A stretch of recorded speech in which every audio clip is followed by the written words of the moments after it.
just a blockade. Not going to let anybody going through that shouldn't be going through. You remember they took all of our energy rights. They took all of our oil from not that long ago, and we want it back. But they took it. They illegally took it.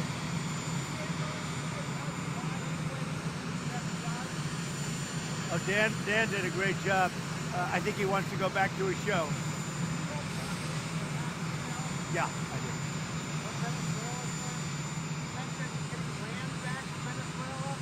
Getting land, oil rights, whatever we had, they took it away because we had a president. You're watching the spectacle of American empire in terminal collapse, the mask ripping off to reveal the grotesque face of resource extraction underneath the threadbare rhetoric of democracy promotion, and this moment, this precise instant when Trump stands there casually demanding that Venezuela return oil and land that supposedly belongs to the United States, represents nothing less than the death rattle of the liberal international order being strangled by its own fascist offspring.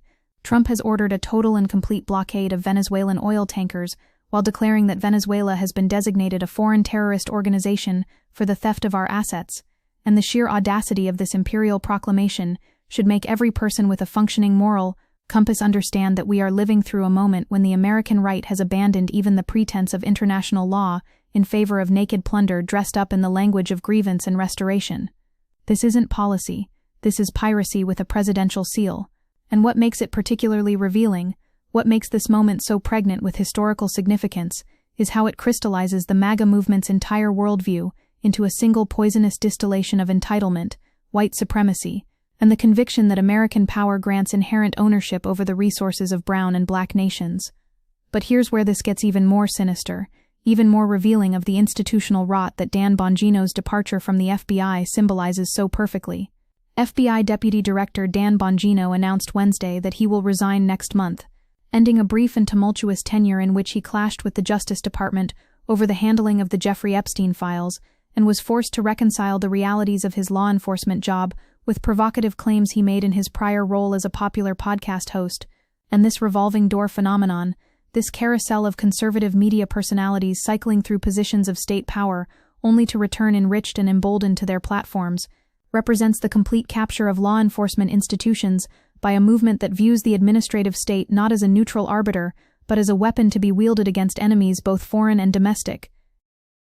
Bongino may leave his post to return to his role as a conservative commentator, and he reportedly seemed deflated by information he learned once inside the Bureau, which tells you everything you need to know about how the MAGA conspiracy industrial complex operates when confronted with empirical reality, when the paranoid fantasies that generate millions in podcast revenue collide with the mundane bureaucratic truth that no, there is no secret client list, no deep state cabal, just the grinding machinery of governance that refuses to conform to the narrative requirements of right-wing grifters.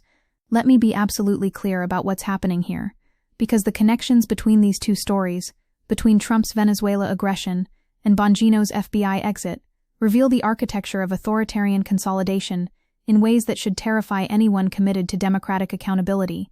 Trump incorrectly suggested that Venezuela stole oil, land, and other assets from the U.S. government, when in reality he's referencing ExxonMobil and ConocoPhillips operations that moved to state-owned oil company Petróleos de Venezuela, leading to legal battles that resulted in international arbitration awards of $1.6 billion to ExxonMobil in 2014 and nearly $9 billion to ConocoPhillips in 2019, and this rhetorical slippage, this deliberate conflation of corporate property with national sovereignty, exposes the beating heart of the MAGA project, which is the complete merger of state power with extractive capitalist interests under the banner of nationalist restoration. Trump doesn't distinguish between American corporate claims and the American nation, because in his ideological framework there is no distinction. The profits of Chevron and ExxonMobil are synonymous with American greatness, and any assertion of resource sovereignty by a global South nation constitutes theft from the American people themselves. The historical parallels here are so obvious they practically scream from the page. This is gunboat diplomacy for the 21st century.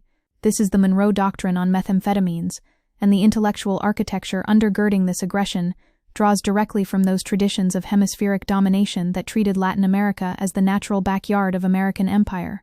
Venezuela holds the world's largest proven oil reserves, which makes it a prize that American petrochemical interests have been salivating over for decades, and the sanctions regime that began during Trump's first term and has been tightened at the beginning of his second term have added to the country's dire economic struggles, creating precisely the conditions of artificial scarcity and humanitarian crisis that then get weaponized to justify further intervention.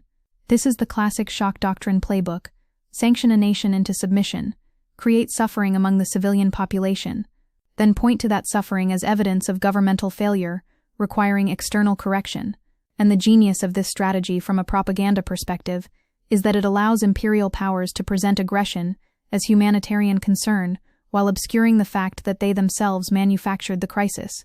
Now Trump has escalated to seizure of an oil tanker off Venezuela's coast and the forcible bringing of that vessel to Texas to unload its oil cargo, an act that Venezuela's United Nations representative formally denounced as an act of state piracy carried out through the use of military force. While the legal framework here is so transparently cynical, it would be darkly comic if the stakes weren't so catastrophic.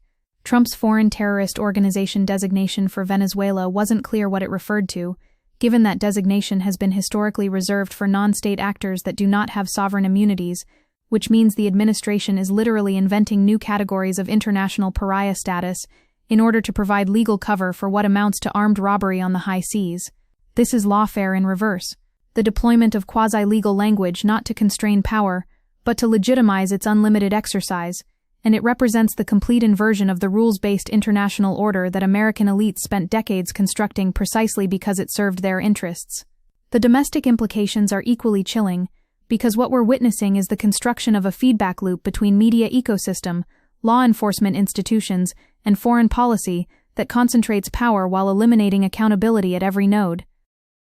Bongino, a Trump ally and former Secret Service agent, who built an enormous following as a conservative pro-Trump radio and podcast host, was the first deputy director in modern history who had no experience as an FBI agent, and with his departure has come speculation that he is returning to podcasting, which reportedly made him worth $160 million.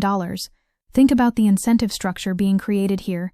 You can build a media empire peddling conspiracy theories about the deep state, get appointed to a senior law enforcement position based purely on ideological loyalty, spend less than a year discovering that reality doesn't match your paranoid fantasies, then return to your podcast audience with enhanced credibility and insider cachet to continue the grift at an even higher level. This isn't the revolving door between government and industry that we've traditionally worried about. This is something far more insidious, the revolving door between paranoid entertainment and state power, where media personalities become enforcers and enforcers become media personalities in an endless cycle that corrodes institutional legitimacy while enriching the participants.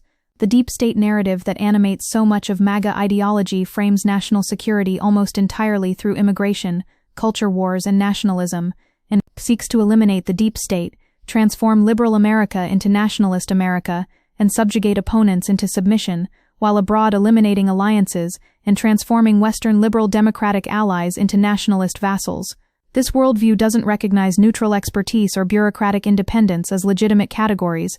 Every institution is either loyal to the movement or part of the conspiracy against it, and this epistemological closure creates the conditions for exactly the kind of imperial adventurism we're seeing in Venezuela, because if you believe that international law and multilateral institutions are just tools of globalist elites rather than imperfect constraints on power, then there's no principle preventing you from simply taking what you want when you have the military capacity to do so.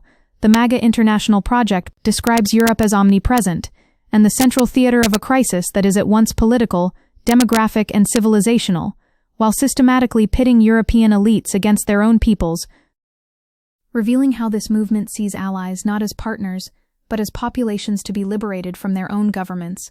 And this same logic gets applied with even more force to nations of the global south, who are presumed to have no legitimate sovereignty claims that could override American resource interests.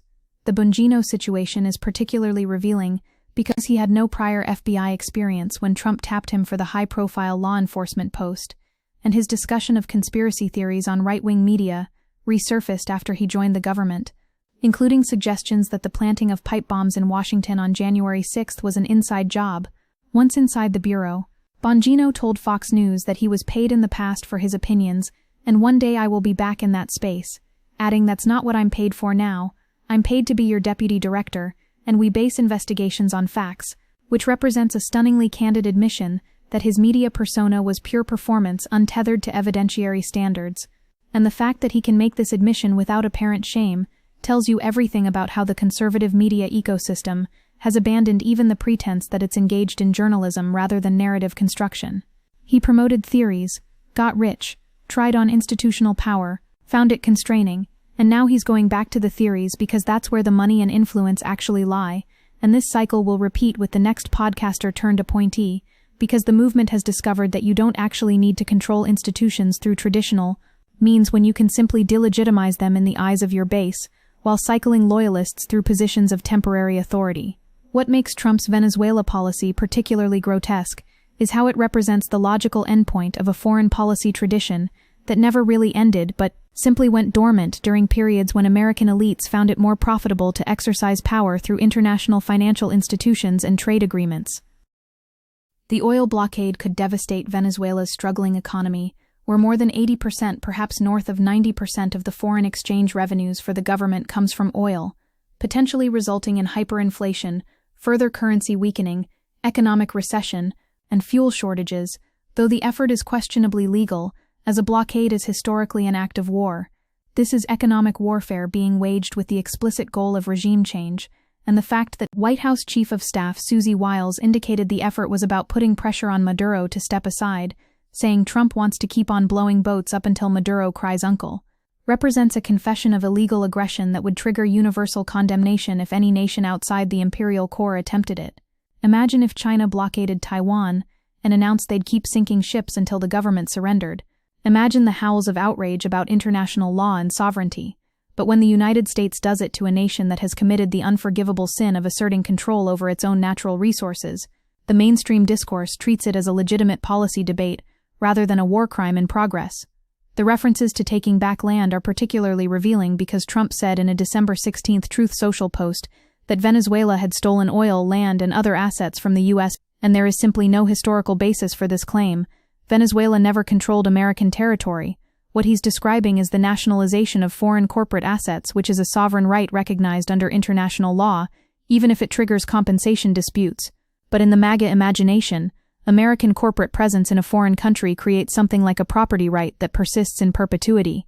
The investments of ExxonMobil become American land that has been stolen, and this represents such a fundamental rejection of post-colonial sovereignty that it's genuinely shocking to hear it articulated so openly.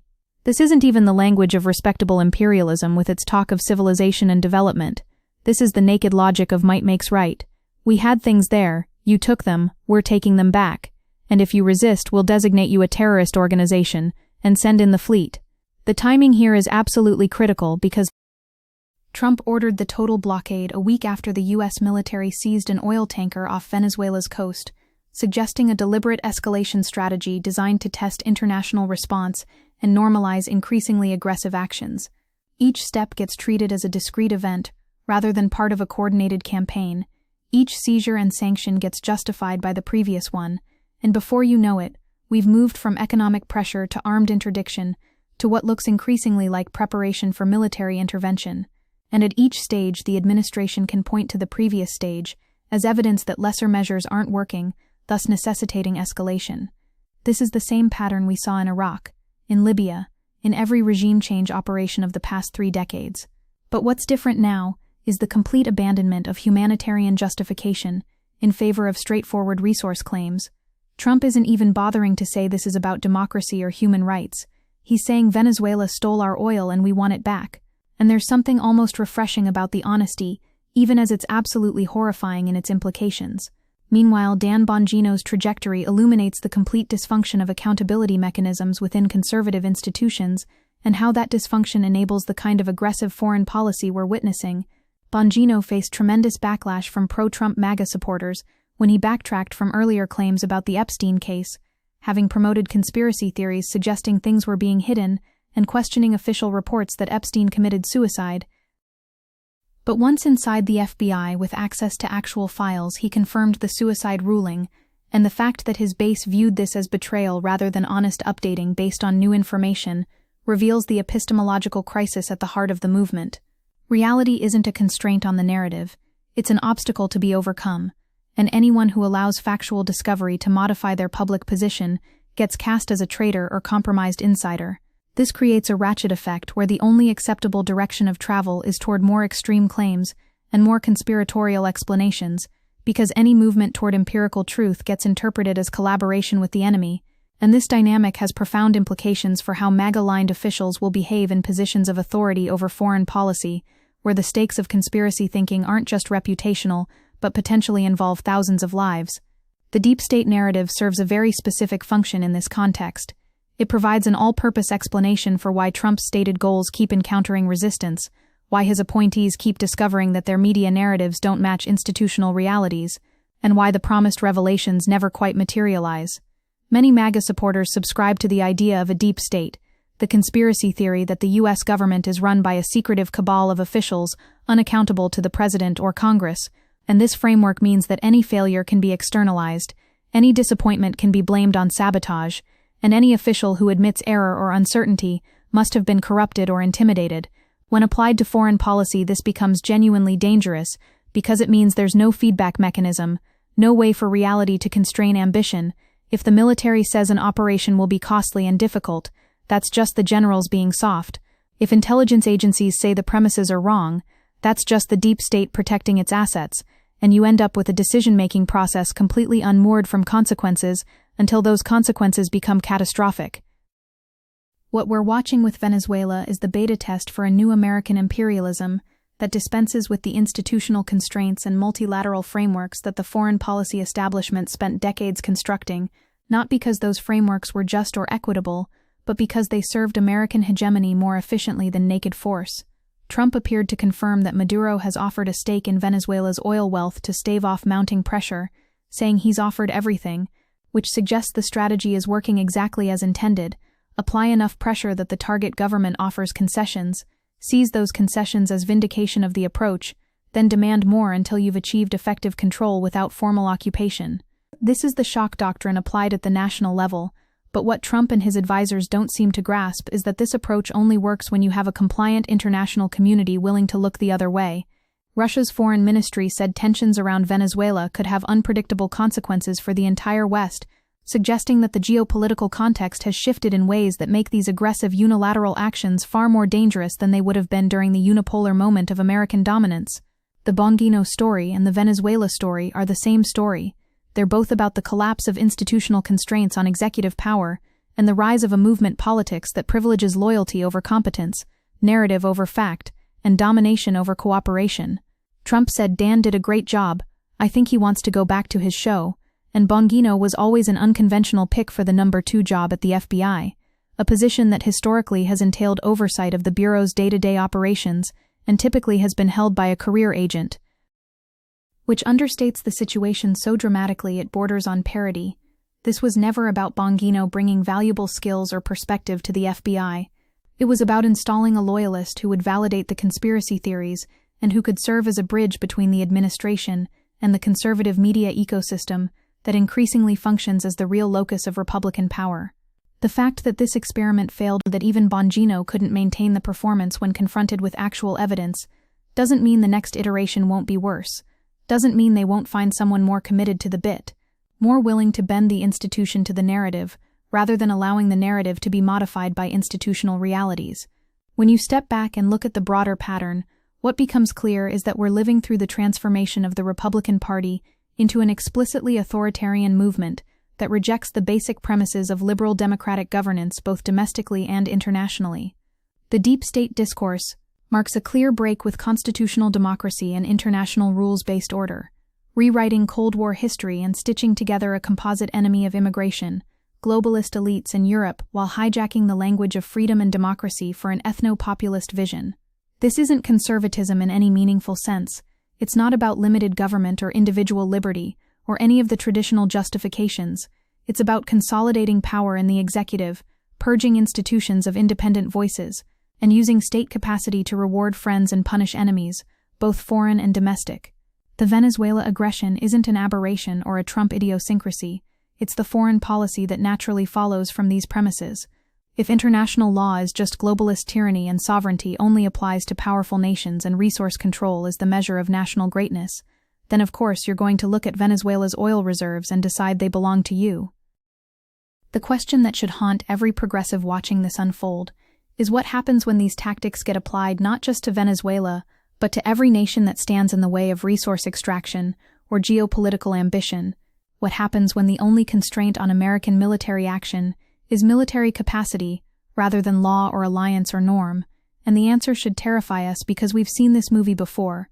We've seen what unconstrained imperial power does to both its targets and its perpetrators, how it brutalizes foreign populations while corrupting domestic institutions, how it generates resistance that requires escalating force to suppress, how it ultimately undermines the very security it claims to be pursuing. The sanctions regime has been described as potentially legitimizing Maduro's government statement, condemning seizures as barefaced robbery and an act of international piracy aimed at stripping Venezuela of its oil wealth. And this is the ultimate irony. Trump's approach is giving Maduro exactly the narrative he needs, confirming to the Venezuelan people and to observers throughout the global South that the United States remains an imperial power interested only in extraction and domination, that all the rhetoric about democracy and human rights was always a smokescreen for resource control. The Bongino revolving door illuminates how this system perpetuates itself through incentive structures that reward bad faith performance over honest inquiry. The revolving door denotes personnel movement between regulatory roles in the public sector and employment or lobbying in industries affected by state regulation, with critics asserting this can lead to conflict of interest and regulatory capture based on reciprocated privileges.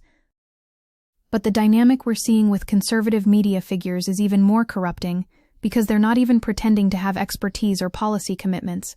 They're pure ideological mercenaries who understand that a stint in government enhances their market value in the influence industry. This creates a perverse selection effect, where the people most likely to seek these positions are exactly the people who should never hold them, true believers in conspiracy theories, who will either try to validate their paranoia through abuse of power, or will become cynical operators who understand it's all performance and act accordingly. Either outcome is catastrophic for institutional integrity. Either you get zealots trying to weaponize the FBI against the enemies list, or you get grifters treating law enforcement as a credential to be monetized upon exit. There's a through line here that connects Trump's assertion that Venezuela stole American oil to Bongino's trajectory from conspiracy theorist to deputy FBI director and back again. And that through line is the complete collapse of the distinction between state power and private interest, between public service and personal enrichment, between foreign policy and resource extraction. Trump is presumably referencing the 2007 expropriation of Venezuela's oil assets from foreign companies including ExxonMobil and ConocoPhillips under Chavez, but he frames this as theft from America rather than nationalization of sovereign resources, and this conflation is the core of the entire MAGA project, the belief that American greatness consists of American corporations controlling foreign resources and American power serving corporate interests without any mediating institutions or competing values. Bongino's FBI tenure was about trying to purge the institution of anyone who might constrain Trump. Venezuela policy is about purging the international system of any norm that might constrain American resource extraction, and both projects are failing, not because the resistance is particularly effective, but because reality keeps intruding on the fantasy. But here's what should keep us up at night. The fact that these initial attempts are failing doesn't mean the next iteration won't succeed, doesn't mean they won't learn from these mistakes and find more effective ways to subvert institutions and override constraints. Every Bongino who can't maintain the performance just provides data for finding the next appointee who will be more committed or more cynical or more effective at bending the institution to the will of the movement. Every Venezuela operation that falls short of regime change just provides justification for greater escalation, more aggressive tactics, more willingness to simply ignore international law because it's proving to be an obstacle rather than a tool. This is how authoritarian consolidation works, through iteration and adaptation, through finding the weak points in institutional defenses and exploiting them, through normalizing tactics that would have been unthinkable in a previous iteration until they become the baseline for the next assault. We need to be absolutely clear about what's at stake here, because the mainstream discourse keeps treating these developments as discrete political events rather than components of a coherent authoritarian project that threatens both domestic democracy and international stability. The Trump administration is openly claiming the right to seize foreign resources based on nakedly imperial logic, deploying military force to enforce these claims, and designating sovereign governments as terrorist organizations to provide legal cover for what amounts to piracy. The fact that conservative media personalities cycle through law enforcement positions while maintaining their conspiracy theory platforms means there's no longer any meaningful separation between propaganda and state power, between entertainment and enforcement, between the narrative requirements of movement conservatism and the actual exercise of legal authority. These two dynamics reinforce each other in ways that accelerate authoritarian consolidation, because the media ecosystem creates the ideological justification for aggressive action, while the revolving door ensures that the people implementing that action are selected for loyalty rather than competence or principle. What Trump is demanding when he says we want our oil and land back from Venezuela is nothing less than the reimposition of colonial extraction relations onto a nation that committed the unforgivable sin of asserting resource sovereignty, and the fact that he can make this demand openly without immediate consequences reveals how far the imperial center has already traveled toward openly embracing the logic it once had to disguise. When Bongino departs the FBI to return to his podcast, where he'll inevitably profit from insider knowledge and enhanced credibility while facing zero accountability for his promotion of conspiracy theories that undermined institutional legitimacy, that represents the same dynamic at work domestically: power wielded without accountability, positions treated as credential-building exercises rather than public service, and the complete erosion of any shared understanding that institutions should serve something beyond the immediate interests of the movement and its financial backers. This is the society MAGA is building, one where American corporations can demand military protection for their resource extraction anywhere in the world, where media personalities can cycle through law enforcement to validate their conspiracy theories, and where the only thing that matters is whether you're loyal to the leader and hostile to the enemies he designates. And if we don't recognize this pattern and organize resistance accordingly, we're going to wake up in a world where these aren't shocking developments, but simply the way power operates, where the Venezuela blockade is just Tuesday, and the next Bongino is already measuring curtains in an FBI office somewhere, and the trajectory from here to outright fascism will be so gradual that each step seems like just one more compromise until there are no more compromises left to make.